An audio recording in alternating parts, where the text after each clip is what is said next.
Hey guys, अस्सलाम वालेकुम। कैसे हैं आप सब? उम्मीद है कि आप लोग बिल्कुल खैरियत से होंगे। तो मैं जो अबाया पहनती थी ना, वो तो अबाया मैं दे आई थी इंडिया में ही, किसी को पसंद आ गया, मेरी छोटी बहन को मैंने उसे दे दिया था। तो आज मौसम इतना हसीन है 3 दिन से, पर यार कराची में बारिश नहीं हो रही। जब भी मैं घर फ़ोन करती हूँ तो पता चलता है कि घर में बारिश हो रही है, बारिश हो रही है। दिल एकदम लालच में आ जाता है यार, लेकिन फिर से आके बाउंडेशनों में फंस चुके हैं। वापसी कैसे जाएँ? हैं बेटा? हाँ, पर्स लाई हूँ, इधर रखा हुआ है। तो अभी हम लोग ने प्लानिंग की थी ना, सामने आंटी लोग हैं, हम लोग सब लोग साथ में मिलके जा रहे हैं। कहाँ? पीएफ, यहाँ का पीएफ म्यूज़ियम है, जिसमें एयरक्राफ्ट के बारे में ज़्यादातर चीज़ें हैं और बहुत अच्छा बनाया हुआ है उसे। तो आज मैं आपको विजिट कराती हूँ उधर का। तो अभी मेरा अबाया आप देखें, आपके पास मैंने कलर पर्पल लिया है और मुझे ये बहुत प्यारा कलर लग रहा था। गाइस, आप भी ज़रूर बताइएगा कि कैसा दिख रहा है। तो मैं आपको लेके चलती हूँ। फ़िलहाल गाड़ी आ चुकी है, आंटी अभी नमाज़ पढ़ रही थी, नमाज़ पढ़ लें फिर हम चलते हैं।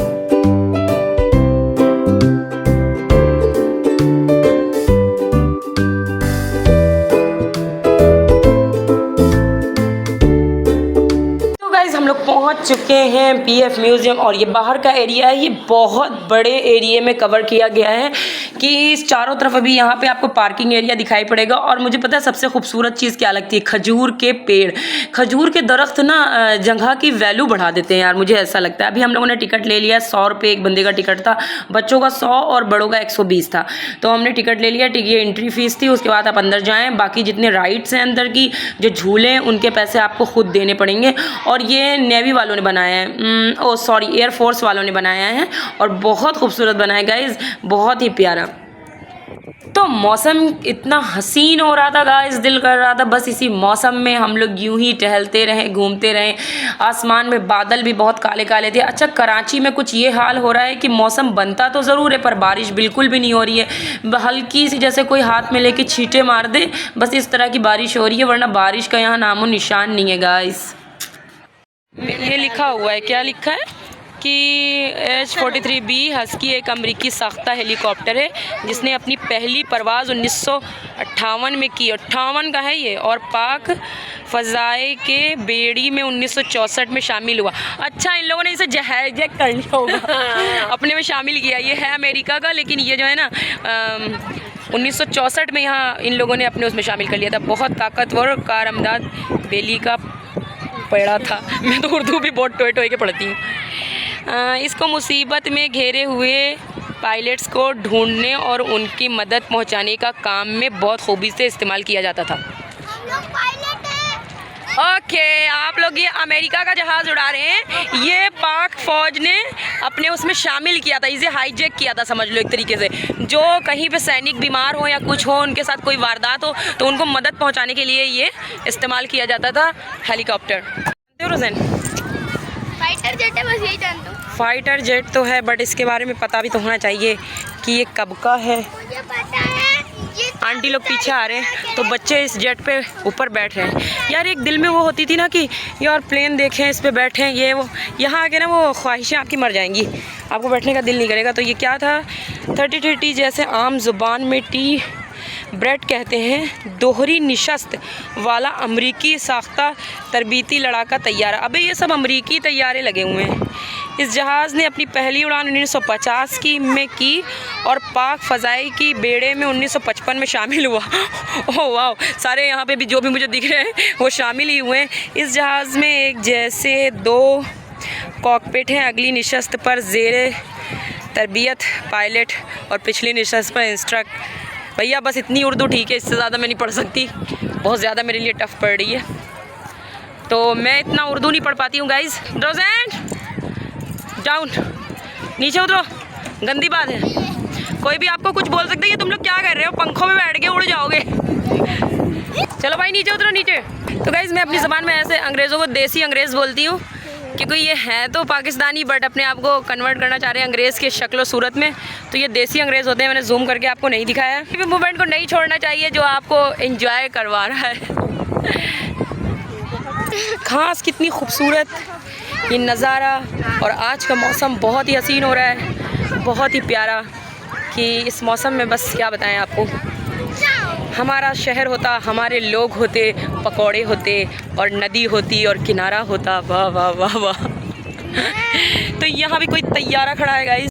तो गाइस अभी मैं पाकिस्तान में बहुत सारे तैयारों के बीच में आपसे बातें कर रही हूँ, तो ये भी एक बहुत बड़ी दिलेरी की बात है कि मैं पाकिस्तान में ठहर रही हूँ। यहाँ पे एक बहुत बड़ा एरोप्लेन खड़ा हुआ है गाइस। तो रोज़ैन का कहना है अम्मा ये उड़ा ले चलते हैं। मैंने सोचा कि यार ये कैसे उड़ा ले चलें, इन्होंने तो खुद ही हाईजैक किए हुए हैं चारों तरफ, तो मैं कैसे इसे उड़ा के लेके चलूँ। तो यहाँ बहुत ही मज़ा आ रहा है और हम लोग बहुत इंजॉय कर रहे हैं। लेकिन अभी फ़िलहाल मुझे नज़र नहीं आ रहे हैं जो लोग मेरे साथ आए थे, क्योंकि मैं आगे बढ़ के चली आई और रोज़ैन को देखो अपनी कारस्तानियाँ यहाँ पर दिखाया जा रहा है। प्लेन का जिसने वो पकड़ लिया है और घूम रहा है। तो अभी हम लोग कह सकते हैं कि हम लोग प्लेन के इर्द गिर्द घूम रहे हैं गाइस। यहाँ से कोई भी फ़्लाइट उड़ेगी और न जाने कहाँ जाएगी, इंडिया तो नहीं जाएगी, इंडिया में कहाँ पे पहुँचेगी। ओह वाह।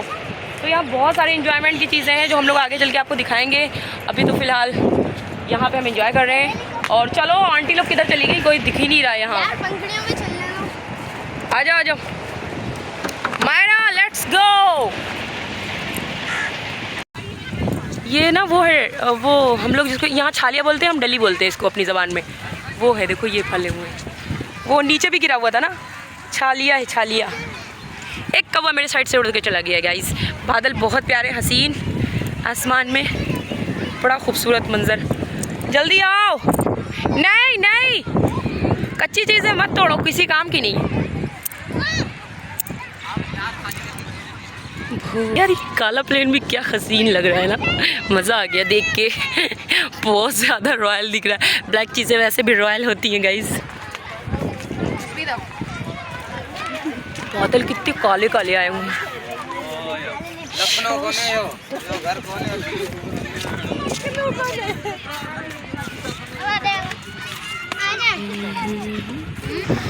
तो मैं यहाँ पे जो कोटेशन होते हैं उन्हें इसलिए पढ़ती हूँ क्योंकि मेरे सब्सक्राइबर इंडियंस भी हैं, तो बैठे बैठे मैं विज़िट कराती रहती हूँ। ठीक है, तो मैं आपको ये एक प्लेन दिखाने जा रही हूँ जो काफ़ी बड़ा है, तो मैं उसके बारे में ज़रूर पढ़ना चाहूँगी कि पाकिस्तान ने इसे भी हाईजैक किया है या फिर। अच्छा, पाकिस्तान की एयरफोर्स ना ये बहुत ही ज़्यादा मजबूत एयरफोर्स है वर्ल्ड में, मैंने ऐसा सुना है, लोगों का कहना भी है और शायद मैंने कहीं पढ़ा भी है कि एयरफोर्स यहाँ की बहुत ज़्यादा मजबूत है। बड़ा ही प्यारा दिख रहा है, ये बहुत बड़ा है गाइस।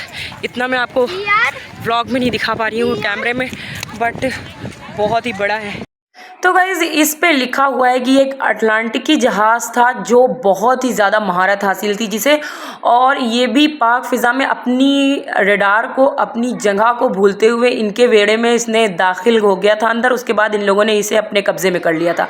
तो यहाँ तक कि जितने भी जहाज़ मैंने देखे हैं वो सब इनकी हद में, इनके हुदूद में दाखिल हुए, जिसकी वजह से इन्होंने उसे काबू में कर लिया, उसे अपने अंदर पकड़ लिया। अच्छा, मैं ये समझ रही थी कि ये चीज़ ऐसी है कि कोई भी जहाज़ यहाँ नहीं, मैं हंस रही थी इस पर, सारे ही इनके अपने खुद हाईजैक किए हुए जहाज़ हैं। तो ये इनका एक पावर है गाइस जो इन्होंने यहाँ पे दिखाया है, ये पावर दिखा रहे हैं अपना कि हमने इतने जहाज़ों को मतलब हाईजैक किया या इन्हें पकड़ा जो अपने हद भूल गए, वो हमने अपने अंदर शामिल कर लिया, अपने मुल्क में शामिल कर लिया। तो यहाँ इनके व्हील्स थे जो मेरे लिए बहुत ही अट्रैक्शन का पॉइंट थे। ये एक किसी ट्रक के व्हील्स के बराबर के टायर थे गाइस जो देखने में बहुत बड़े थे, लेकिन वो व्लॉग होता है ना तो वीडियो में छोटे ही आते हैं, वैसे आप यहाँ पे जाएंगे तो बहुत बड़ा होगा।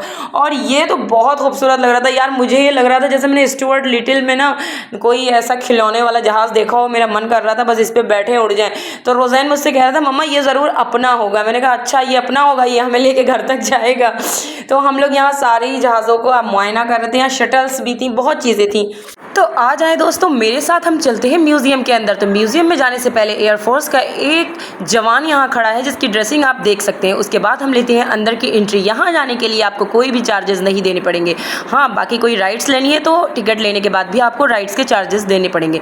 तो ये बहुत ही तरह के इनाम थे, या मैं क्या बोलूँ, तमगा था जो दिया जाता था एयरफोर्स के जवानों को। और इस तरह से देखें इनके अपने ग्रुप्स होते थे, जो प्रमोशन होती थी उनके ड्रेसेस थे। तो यहाँ बहुत सारी चीज़ें थी इनके, मतलब कि अपने जितने भी इन लोगों ने अचीव किए थे टारगेट, उन सब के बारे में बताया गया था। और हर तरह के लड़ाकू विमान थे यहाँ पे, फाइटर जेट्स जो पाक फ़िज़ा में इस्तेमाल किए जाते हैं, तो उनके बारे में यहाँ पे बताया गया था। तो तरह तरह के लड़ाकू विमान, फाइटर जेट, एरोप्लेन, ये सब दिखाए गए थे। शटल्स थी, उनके इंजन्स थे और बड़े बड़े प्लेन यहाँ भी खड़े हुए थे और बहुत सारी चीज़ें थी म्यूज़ियम के अंदर। और म्यूज़ियम भी वाकई बहुत खूबसूरत बना हुआ था, अच्छा लग रहा था, बट गर्मी बहुत ज़्यादा हो रही थी गाइज़। यहाँ अंदर एसी नहीं था, सिर्फ बड़े बड़े फैंस चल रहे थे। तो यहाँ पे हम लोग आगे बढ़ते गए और यहाँ में आई तो ये बहुत ही ज़्यादा मुझे कुछ हसीन सा सीन लगा कि यहाँ कायदे आज़म और उनकी बहन फ़ातिमा जिन्ना को खड़ा किया गया था। तो मैंने सोचा कि यहाँ पे आके ना मैं इनके साथ अपनी एक तस्वीर ज़रूर लेती हूँ। फिर मैंने अपनी यहाँ एक फ़ातिमा जिन्ना और कायदे आज़म के साथ अपनी एक तस्वीर ली। और आगे जब हम लोग बढ़ गए गाइस, तो यहाँ पे आप देख सकते हैं कि यहाँ सारे रोज़ैन ने मुझे बताया कि मम्मा ये सब इंजन है जो इसमें इस्तेमाल होते हैं। मुझे नहीं पता था, मुझे समझ में नहीं आ रहा था। उसने बोला मिसाइल्स में या अदर चीज़ों में ये इंजन इस्तेमाल होते हैं। वो ये क्लिप मैंने आपको ज़रा बढ़ा के दिखाई। तो गाइस मैं कहीं भी रहूँ, दुनिया के किसी भी कोने में रहूँ, पर मेरे दिल में याद अपने मुल्क की तो ज़रूर ही रहती है। मैंने कभी ज़िंदगी में भी नहीं सोचा था कि मैं पाकिस्तान आ जाऊँगी या पाकिस्तान में मेरी रिहाइश होगी, मतलब वो ख्वाबों ख्यालों में भी नहीं था मेरे। लेकिन नसीब ऐसा होता है इंसान का कि कहाँ से कहाँ इंसान पहुँच जाता है। तो अभी मैं एक डमी देख रही थी। अब ये कौन है मुझे नहीं पता, कोई पाकिस्तानी अगर देख रहा है और जानता हो इनके बारे में तो ज़रूर बताएं मुझे कि ये कौन थे। ये कायदे आज़म तो उधर खड़े हुए थे, इनका मुझे नहीं पता था कि ये कौन है।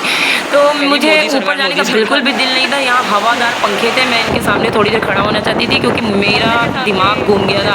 एक तो अबाया ऊपर से सर लपेटा हुआ था, गर्मी से जैसे लग रहा था कि बस चक्कर आने वाले हैं। तो मैंने ऊपर की जो क्लिप्स थी उनको थोड़ा सा आप लोगों को ना जूम करके ऊपर से ही दिखा दिया था। ऊपर भी बहुत कुछ था, सीढ़ियों से चढ़ के जाके, जो सिर्फ और सिर्फ पाकिस्तान एयरफोर्स के बारे में ही था।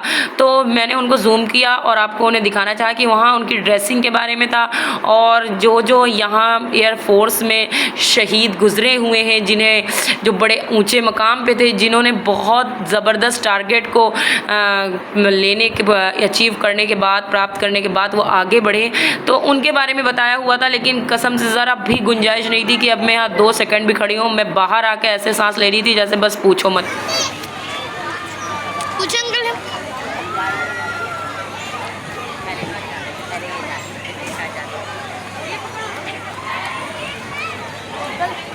झूले में गाइस बैठने जा रहे हैं, ये मुझे बहुत प्यारा लग रहा था। हमारा सीट बेल्ट लगा ली, मैं भी बैठ जाऊँ डोलची में। अबे ला दो, ये लो। अबे दिखा यार। तुम्हारा की सीट बेल्ट लग चुकी है।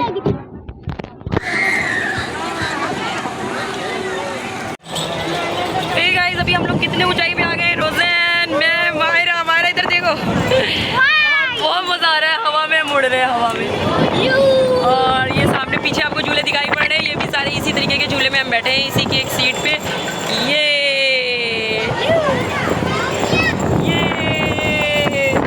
हमारा डर तो नहीं लग रहा है? डर लग रहा है हमारा? रोज़ैन डर तो नहीं लग रहा है? नहीं, मैं खुले हाथ रोज़ैन पकड़ के बैठ वरना गिर जाएगा। करके बैठा, मुझे डर लगेगा। तो गाइज मैं फुल एंजॉय करती हूँ अपनी ज़िंदगी में, किसी भी चीज़ में पीछे नहीं रहना चाहिए, इंसान को फुल एंजॉय करना चाहिए। बच्चे होने का मतलब ये नहीं होता है कि आप अपनी ज़िंदगी की खुशियों को भूल जाएं, उनके साथ आप फुल एंजॉय करें। तो अभी मेरे हस्बैंड तो नहीं आते, कहीं भी आप देखते हो दिखाई नहीं पड़ते, उनके साथ आओ भी तो सफोकेशन सा हो जाता है यार। हर थोड़ी देर में बोलते चलो बस चलो बस चलो, हो गया बस चलो निकलते हैं। मैं अकेले आके ना इन लोगों के साथ फुल एंजॉय कर लेती हूँ। अभी मुझे डर लग रहा है सच्ची बताऊँ तो, लेकिन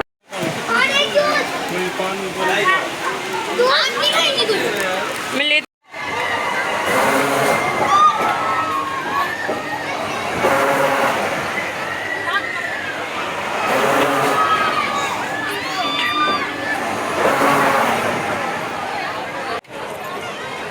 अंदर आ, डर लग रहा है। बहुत डर लगेगा अभी झूले। मजा आएगा, मजा आगे बैठना। डर क्यों है? यार पीछे मत बैठो, कसम से बहुत डर लगेगा। मैंने तो एक बार हाथ पैर ही छोड़ दिए थे अपने पीछे बैठ के, वो बहुत ऊंचाई पे चला जाता है। बीच में बैठो सही रहेगा, जिन्हें डर लग रहा है वो बीच में बैठे।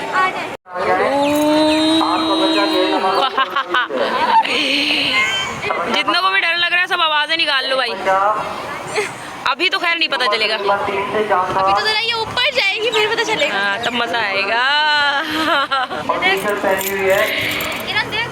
देखो देखो इसके ऊपर मत देखो, तुम इर्द गिर्द देखो, चारों तरफ देखो, तुम्हें कुछ नहीं होगा। तुम आसमान में देखो, इधर उधर देखो, कुछ नहीं होगा। अच्छा सब ऊपर देखो, आसमान में देखो, कुछ नहीं होगा, कुछ नहीं होगा। तुमने आवाज़ निकालनी है बस।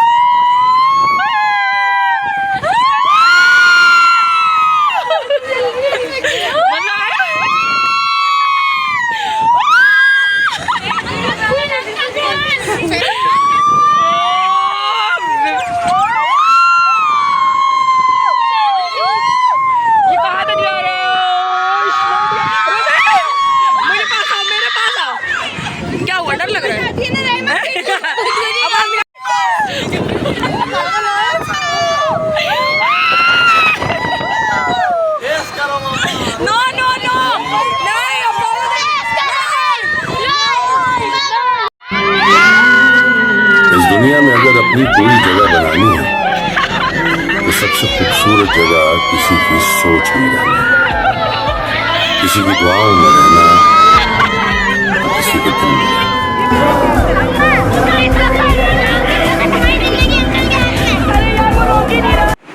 तो गाइस अभी मैं अपने घर पहुंच चुकी हूँ और मैंने कपड़े चेंज कर लिए हैं।